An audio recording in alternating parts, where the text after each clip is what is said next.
My friends, welcome back to the channel Ashish sir.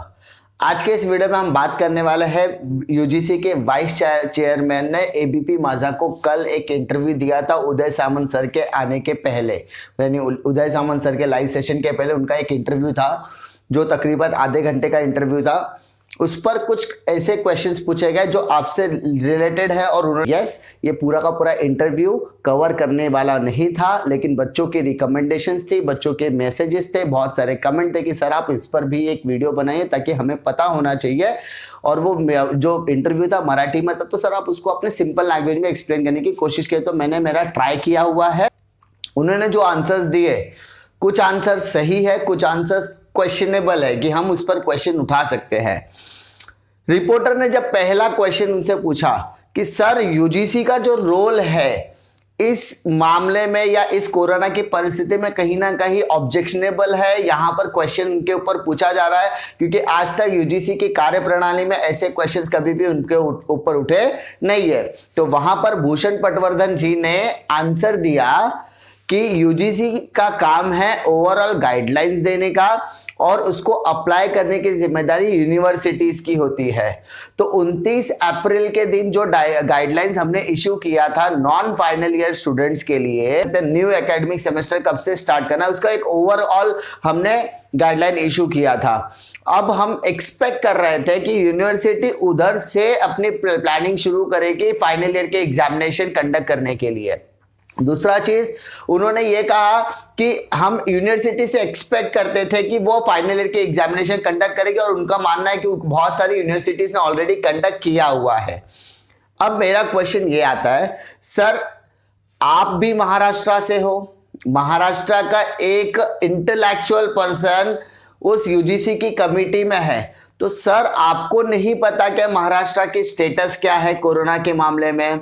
और important चीज क्या है, UGC is a decision maker but university is a implement करने वाली institution है। यूजीसी का काम वो कर रही है गाइडलाइंस देना, लेकिन यूनिवर्सिटी के वाइस चांसलर्स अगर कह रहे हैं, वो भी साइमल्टेनियसली सभी की रजामंदी से कह रहे हैं कि यहां पर महाराष्ट्र की कंडीशन सुटेबल नहीं है, तो वहां पर एग्जामिनेशन कंडक्ट करना कहीं ना कहीं खतरे की बात हो सकती है। और यहां पर जब सारी की सारी यूनिवर्सिटी यूनानिमसली कह रही है कि नहीं हम एग्जामिनेशन कंडक्ट करने के फेवर में नहीं है, तो एज अ अपेक्स बॉडी आपका रोल नहीं बनता कि आप यूनिवर्सिटी को कोऑर्डिनेट करें।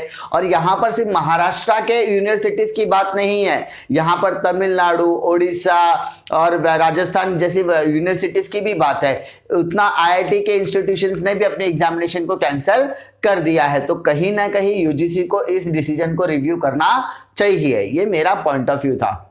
इंटरव्यूअर ने जब उनसे एक क्वेश्चन पूछा कि सर अगर एग्जामिनेशन के दौरान किसी स्टूडेंट को कोरोना हो गया तो उसकी जिम्मेदारी कौन लेगा, डॉक्टर भूषण पटवर्धन जी का आंसर था कि इसकी जिम्मेदारी एक इंसान एज अ प्रिकॉशनरी मेजर तो हम ले ही रहे, सोशल डिस्टेंसिंग मेंटेन करना है, मास्क पहनना है, ग्लव्स पहनना है, फिर सैनिटाइजेशन करना है, ये सबकी जिम्मेदारी इंडिविजुअल जिम्मेदारी है। लेकिन जब राज्य सरकार शराब की दुकानें खोल सकती है, ठीक है, और वो टाइम पे उन्होंने उनसे किसी ने क्वेश्चन नहीं पूछा कि सर इनको कोरोना होगा तो क्या होगा, तो यहां पर एग्जामिनेशन कंडक्ट करने में क्या दिक्कत आती है? यानी यहां पर सिर्फ यूनिवर्सिटी को अपना इंटेंशन बताना है कि हम एग्जामिनेशन लेने के फिराक में है, हम एग्जामिनेशन ले सकते हैं, इनको सिर्फ मन में ठानना है। तो मेरा क्वेश्चन है, सर आप अगर किसी स्टूडेंट को एक शराबी से कंपेयर करते हैं, इससे एक ही चीज समझ में आता है कि सच में इंडियन एजुकेशन सिस्टम सवालों के कटघरे में खड़ा होना चाहिए। इंटरव्यूअर ने, रिपोर्टर ने उनसे एक क्वेश्चन पूछा, सर इस कोविड-19 की सिचुएशन में एग्जाम लेना क्यों जरूरी है? इस पर पटवर्धन जी का आंसर था कि यहां पर फाइनल ईयर फाइनल सेमेस्टर के एग्जाम्स या फाइनल ईयर के बच्चों के एग्जाम्स लेना इसीलिए जरूरी है क्योंकि उनसे उनकी क्रेडिबिलिटी दिखाई देती है, पता चलता है। उन्होंने एग्जाम्पल के तौर पे दिया है कि मान लीजिए कोई एमबीबीएस का डॉक्टर है, उसने फाइनल ईयर के एग्जाम्स नहीं दिए और हमने उसको जस्ट पास आउट कर दिया, तो जब आप इलाज करने के लिए जाओगे तो क्या आप ऐसे डॉक्टर के पास जाओगे जो ऑलरेडी उसने फाइनल ईयर का एग्जाम नहीं दिया है? या उन्होंने सेकंड एग्जांपल दिया इंजीनियर का कि अगर वो कोई ब्रिज बना रहा है या कोई बिल्डिंग बना रहा है और वो फाइनल का एग्जाम नहीं दिया, उसको जस्ट पास आउट किया गया है, तो क्या आप उसको क्वेश्चन पूछोगे कि आपने फाइनल ईयर का एग्जाम दिया या नहीं दिया? तो यहां पर उन्होंने ऐसा एक्सप्लेनेशन दिया कि यहां पर फाइनल के एग्जामिनेशन बहुत ज्यादा इंपॉर्टेंट है। अब मेरा सवाल उनसे एक और है, सर आज तक आप या मैं या इस देश का कोई भी नागरिक जब किसी डॉक्टर के पास जाता है तो उससे इलाज करवाता है, तो क्या कभी किसी डॉक्टर को आपने डिग्री पूछी है? देखिए, आपको एज ए इंटेलेक्चुअल के तौर पे हम मानते हैं, आपके रिस्पेक्ट भी बहुत है, लेकिन एक क्वेश्चन का आंसर दीजिए, क्या उस पर्टिकुलर डॉक्टर ने, उस पर्टिकुलर इंजीनियर ने अपने लास्ट सेमेस्टर की एग्जामिनेशन की पढ़ाई नहीं की होगी? क्या की होगी? क्यों? नवंबर से लेके मार्च तक उसने अपनी फाइनल ईयर सेमेस्टर की पढ़ाई तो की है, यानी नॉलेज है। समझिए कि फाइनल ईयर के जो बच्चे हैं उनके पास वो लास्ट सेमेस्टर का पूरा नॉलेज उनके पास है, लेकिन सिर्फ और सिर्फ पेपर नहीं दिया, इस वजह से उनकी क्रेडिबिलिटी क्वेश्चनेबल नहीं होनी चाहिए। अगर एक एक्स्ट्राऑर्डिनरी बच्चा, उन्होंने ऐसा भी एक्सप्लेनेशन दिया कि अगर कोई एक्स्ट्राऑर्डिनरी बच्चा, एक्सीलेंट बच्चा, मेरिट वाला बच्चा है, उसको अगर हम सिर्फ पास की डिग्री दे देंगे तो वो कहीं ना कहीं उसके फ्यूचर में उसको दिक्कत होगी। तो मैं उनसे एक क्वेश्चन पूछना चाहता हूं, सर कोई अगर मेरिट वाला बच्चा है, उसका परफॉर्मेंस सीधा फाइनल में दिखता है क्या? नहीं। उसका एम्स एंड ऑब्जेक्टिव पहले से क्लियर होता है, तो first year and second year में ऑलरेडी उसने मेहनत की है। तो महाराष्ट्र सरकार का डिसीजन था ऑन एन एवरेज, तो अगर कोई एवरेज बच्चा है तो वो फर्स्ट ईयर सेकेंड ईयर में भी एवरेज परफॉर्मेंस रहेगा, तो थर्ड ईयर में भी जब मार्क्स कैलकुलेट किया जाएगा तो भी वो एवरेज मार्क्स ही होगा। कोई मेरिट वाला बच्चा है, जो एक्सीलेंट बच्चा है, उसका फर्स्ट ईयर का मार्क्स भी एक्सीलेंट है, सेकेंड ईयर का मार्क्स भी एक्सीलेंट है, तो थर्ड ईयर का जो एवरेज निकाला जाएगा वो भी एक्सीलेंट ही होगा ना। तो यहां पर बच्चे की क्रेडिबिलिटी के ऊपर कहां क्वेश्चन आप कर रहे हो? बच्चे के पास ऑलरेडी फाइनल सेमेस्टर का एग्जामिनेशन है, उसने ऑलरेडी एग्जाम नहीं दिया, तो लेकिन उसका नॉलेज उसके पास नहीं है क्या? उसके पास सफिशिएंट नॉलेज है। और 29 अप्रैल के जो सर्कुलर में आपने लिखा था कि फाइनल ईयर के बच्चों को छोड़ के नॉन फाइनल ईयर के बच्चों को 50-50 के बेसिस पर पास करना चाहिए, तो मेरा बात तो है, जब फाइनल ईयर के बच्चों का एग्जामिनेशन लेना इस सिचुएशन में जरूरी है, तो फाइनल और नॉन फाइनल ईयर स्टूडेंट का भी तो होना चाहिए, क्योंकि final year student is more deserving to get 50-50 percentage और average percentage as compare to first year and second year. Reason बताता हूं, first year and second year graduation के फर्स्ट एंड सेकेंड ईयर में होते हैं, पोस्ट ग्रेजुएशन के first year में होते हैं, तो उनके पास वो क्रेडिबिलिटी लाने में उनको टाइम लगता है। लेकिन जो फाइनल ईयर का स्टूडेंट, उसने अपने आप को ऑलरेडी प्रूफ किया हुआ है पास्ट में, तो मुझे लगता है कि कहीं ना कहीं आपको सोचने की जरूरत है कि ये आपने जो स्टेटमेंट दिया है एग्जामिनेशन का, एग्री, आप भी मानते हो एग्जामिनेशन लेना जरूरी है, हम भी मानते हैं एग्जामिनेशन लेना जरूरी है, लेकिन क्या इस पैंडेमिक के सिचुएशन में, इस सिचुएशन में बच्चों की जान को खतरे में डालकर एग्जामिनेशन लेना जरूरी है? और कल भी मैंने कहा था, यहां पर बच्चों के साथ साथ आपके teaching, non teaching staff and examination से रिलेटेड सभी ऑफिशियल्स का जान खतरे में हो सकती है, क्योंकि ये आबादी बहुत बड़ी है। महाराष्ट्र में सिर्फ 10 लाख स्टूडेंट है अप्रोक्सीमेटली, तो अगर 10 लाख स्टूडेंट सिर्फ महाराष्ट्र में, तो मल्टीप्लाइड पे अगर आप 50 भी करो, 50 इसलिए कर रहा हूं ताकि हर स्टेट के अंदर ऑन एन एवरेज अलग है, 30 भी पकड़ता हूं मैं, तो यहां पर 3 करोड़ से लेकर 4 करोड़ की आबादी कहीं ना कहीं रिस्क में आ रही है। उसके बाद रिपोर्टर ने उनसे एक दिलचस्प क्वेश्चन पूछा कि सर जो बच्चे माइग्रेंट हो चुके हैं, जो बच्चे मान लीजिए रहते मुंबई में स्टडी करने के लिए आते हैं, लेकिन इस पैंडेमिक के टाइम पे वो अपने गाँव में लौट चुके हैं, बिहार, यूपी, एमपी, बंगाल में लौट चुके हैं, तो ऐसे बच्चों की एग्जामिनेशन कैसे कंडक्ट की जाएगी? तो इसका आंसर देते हुए पटवर्धन जी ने कहा कि अगर वाइस चांसलर चाहे, अगर यूनिवर्सिटी चाहे, तो उनकी एग्जामिनेशन वहां बैठे बैठे भी ली जा सकती है। कैसे?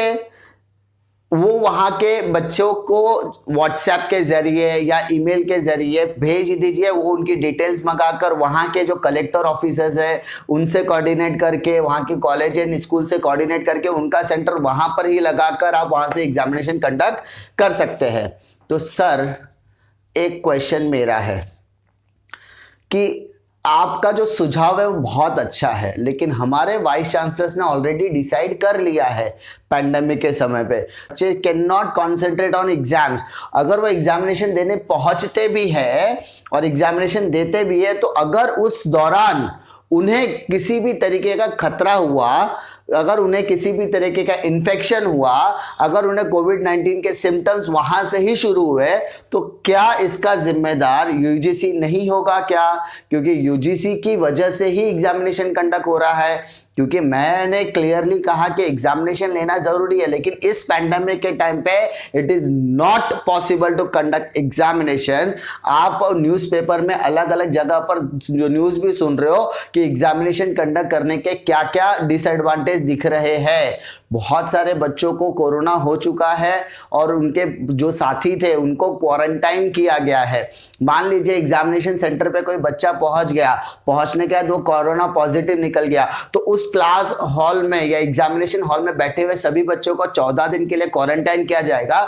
तो क्या उनका शेड्यूल बिगड़ेगा नहीं? क्या वो अंडर स्ट्रेस में नहीं आएंगे? क्या वो डर में नहीं आएंगे? तो वो क्या आगे के एग्जाम कर सकते हैं?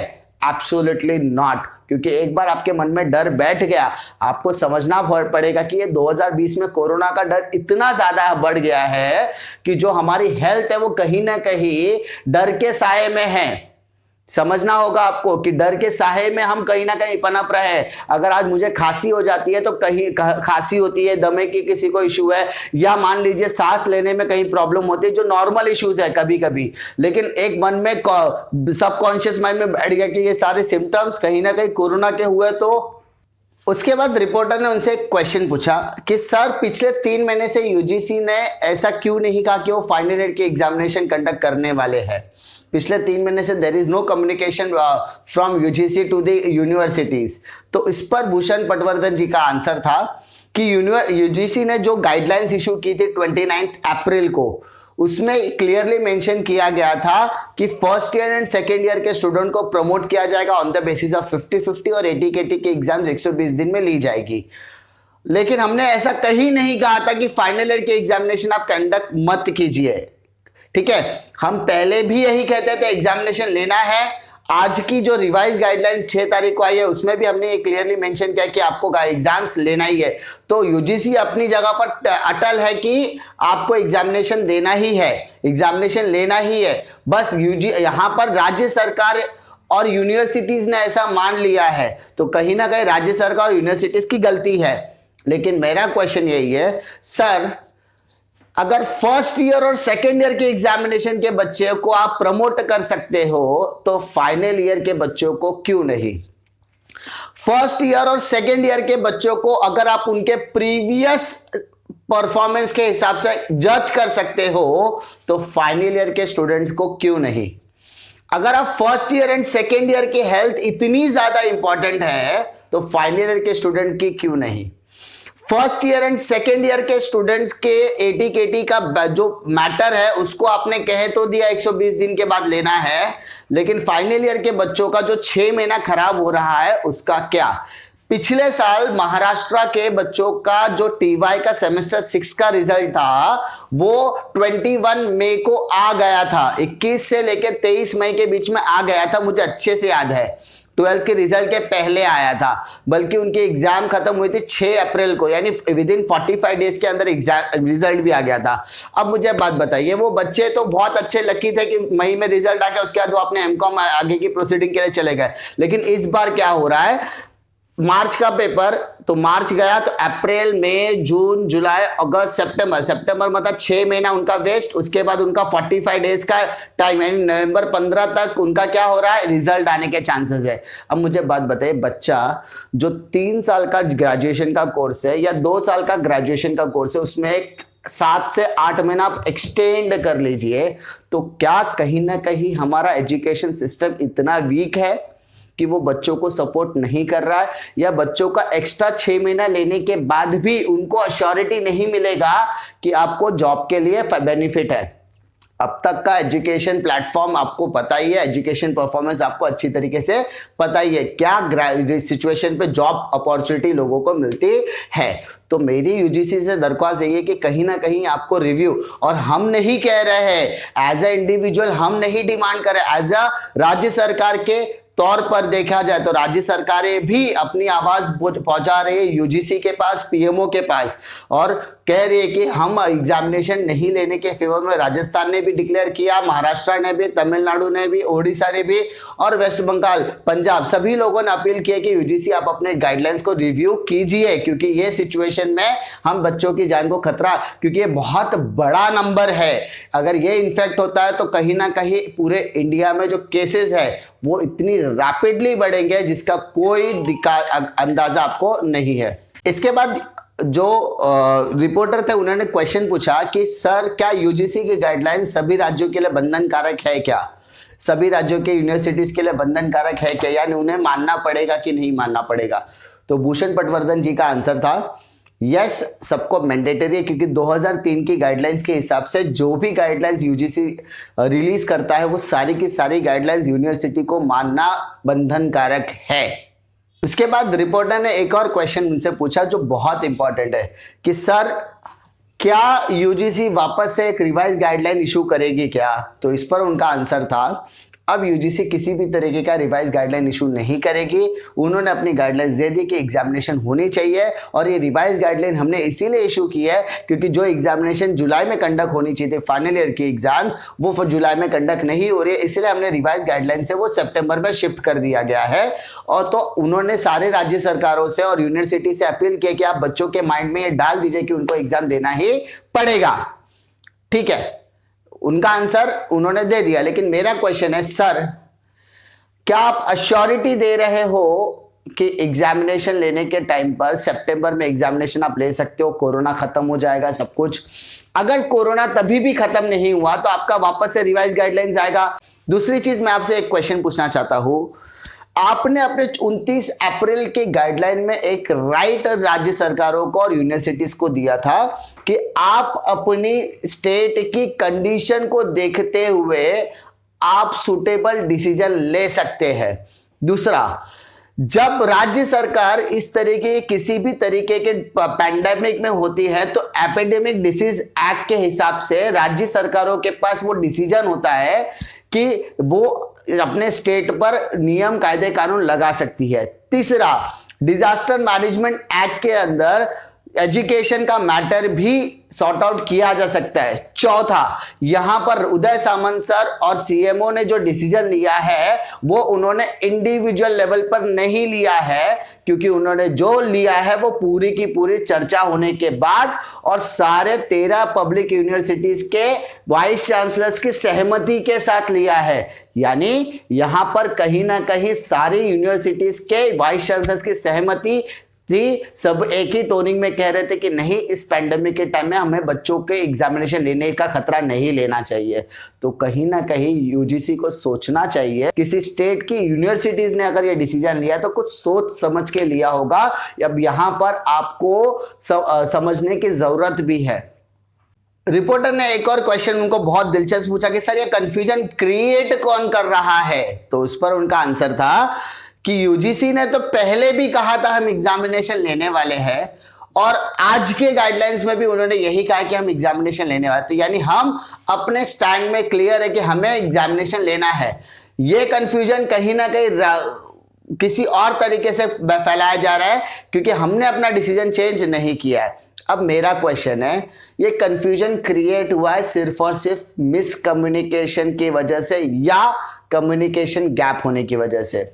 उदय सामंत सर ने 17 मई के दिन जो लेटर इशू किया था यूजीसी को, अगर यूजीसी उस लेटर का रिस्पॉन्ड कर देता तो शायद वो कंफ्यूजन वहां ही खत्म हो सकता था। आप राज्य सरकार की तरफ से एक लेटर जाता है, मैं नहीं बोलता युवा सेना की तरफ से लेटर गया, मैं ये नहीं कहता एनसीपी ने भी लेटर लिखा, किसी ने भी लेटर, मैं मानता हूं राज्य सरकार ने लेटर लिखा क्योंकि ऑफिशियल लेटर तो राज्य सरकार जी का ही है। राज्य सरकार ने अगर लेटर लिखा है यूजीसी को, तो यूजीसी को रिस्पॉन्ड करना चाहिए था। अगर वो टाइमली रिस्पॉन्ड आता तो ये कंफ्यूजन क्रिएट ही नहीं होता था। आप वहां ही मना कर देते हैं हम ऐसा नहीं कर सकते, एग्जामिनेशन कैंसिल नहीं कर सकते, आप एग्जामिनेशन की तैयारी करो, तो बच्चे कम से कम कंफ्यूजन में तो नहीं आते थे। तो यहां पर कहीं ना कहीं आपको मानना पड़ेगा कि राज्य सरकार अपने बच्चों की वजह से वो डिसीजन ले रही है, और यहां पर अगर उन्होंने आपको इंटीमेट किया है तो आपको वहां पर रिस्पॉन्ड करना चाहिए था यूजीसी।